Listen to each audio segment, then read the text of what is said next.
and beyond my way. So teach me your way. I've done all I know how to do. I've used all of my now teach me your way. I've wrestled with this way too long. And we are consistent as human beings, brothers and sisters. We will fight our way until it is absolutely clear our way ain't working. I don't care how many times somebody come by and tell you, yeah, did you do that? And we're going to continue to fight the way we know how to fight, doing it the way we do it until it becomes absolutely clear that ain't going to work. Amen. Amen. There's a reason we came up with that. If you continue to do the same things the same way and expect different results, that's called insanity. Because we do it. But we have to be convinced that we're insane. That's the problem. We gotta be convinced we crazy. We can't just accept it. No, we gotta have proof positive we insane. I used to get really upset at myself and others when it seemed that we just refused to do something differently. I've not come to realize the benefit of a hard head if you can survive it. When you come to realize once and for all that doesn't work, you will finally get out of God's way and let him handle it. When we're honest, there's a long way between when we realize something ain't working to where we will let God have it. Long before we let God have it, we already know that ain't working. And when we want to try something one more time, a little closer, right, to our ability to manipulate and work, to completely turn it over to God is a faith exercise that few of us are willing to do until we absolutely have to.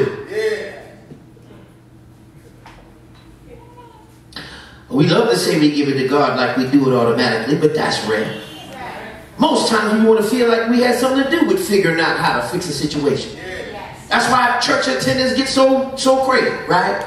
If you end up in something, you make up your mind, you need to extricate yourself from the faith community because you need to work something out for it.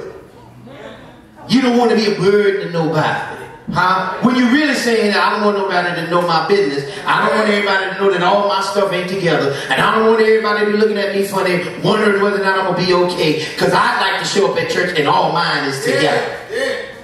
And I realize that when you don't bring your burden, you rob the rest of us. You deny me the opportunity to be a blessing. You deny me the opportunity to learn by watching and observing you in your struggle. You deny me the opportunity to send up some timber to heaven because I could have been in a position to fix that for you. Amen. But you so proud. I don't need nobody looking down at me. Ain't nobody looking down at you unless you laying down. Then if you laying down, that ain't our fault. Just be looking down at you. You making us look down at you. Right. Now, I've been broke plenty of times. I refuse to lay down. Amen. I ain't finna let you just keep looking down at me like that. Huh? And I ain't no punk. I ain't no punk. I ain't gonna be no punk. I ain't never been no punk. I ain't gonna start being no punk. I ain't gonna be no punk. I wasn't no punk when I was with the devil. I ain't gonna be no punk when I'm with Jesus.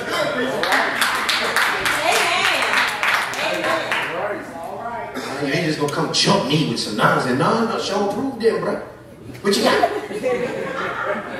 Huh? So I'm not gonna let difficulty. See, I'm not gonna let it wrestle me to the ground and pin me. Now it gonna hit me, and I'm gonna get woozy, and I'm about to rope a dope every now and then. But I'm gonna be in this fight. That's the only decision God is looking for from us. Are you willing to get in there? Are you willing to get in there? Go get hit in the head a couple of times, but just know I got you. Right when you think you about to knock out, here come my hand. Huh? I'm getting someplace with this. I promise I'm almost done. The psalmist makes it plain in this psalm. Once we put our trust in God and let him have it, we are more than secure. We are more than secure, despite what the signs look like. The point made here is that it is not doubt that is the opposite of faith. It is fear that is the opposite of faith. It's not doubt. And that's why we ought not run away from questions. You can ask. You're free to ask. I told them in seminary, same thing my mama used to say, you're free to ask anything you want. Answering is up to me. All right. Huh? You ain't got to be afraid to ask God anything. Answering is up to him. It's not doubt that's the opposite of faith. It is fear. And we live in what some call the age of anxiety.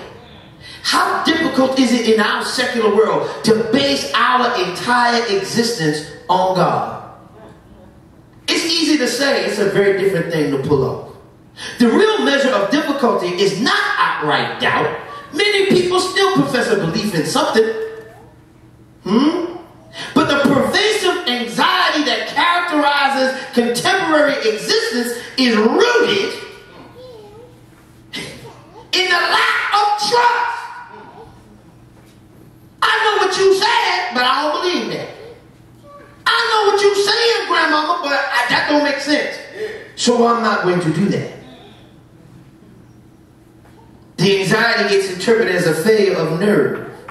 But this psalm points out that it is a failure to trust. And when we depend on ourselves instead of on God, we fail. This is what we rob ourselves of. We fail to experience joy and life in all of its fullness. That's what we rob ourselves from. When it's got to be me. Have you ever been so overwhelmed when you weren't sure you'd make it? Anybody else in this room besides myself? And that's what David was saying right here. I would have despaired unless I believed I could see the goodness of the Lord in the land of the living. Brothers and sisters, there will be times in life that all we have is our belief. Believable faith is faith applied during times of turmoil and strife. Believable faith is faith that holds us up when all hell breaks loose. Believable faith is faith that stands even when we don't know where we're standing. Has anybody in here had your back against the wall? But God broke out a way. And so while your back was there, suddenly there's a hole. And you just squirrel that. Come on. You can't even explain how you got out of that. Right when you thought you had nothing left, God showed up and you could go on some more. Right when they counted you out, God counted you in. Right when they declared it was over, God said, not yet. That's what David is affirming here. If you've been born again, don't you dare give in too soon. Turn to the Lord and say, teach me your way. Teach me how to seek you in this storm.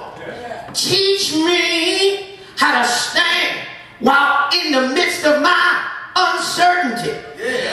God, you see what's mounting against me. Lord, you see who is standing opposing themselves to me. It's beyond my strength and my ability, but it ain't too big for you. Help me right now.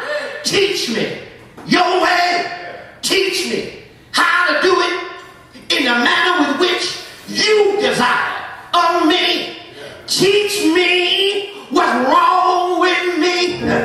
Examine me on the inside. Take out from me everything that's unlike you and fortify me in my faith as the man of the boy that was sick.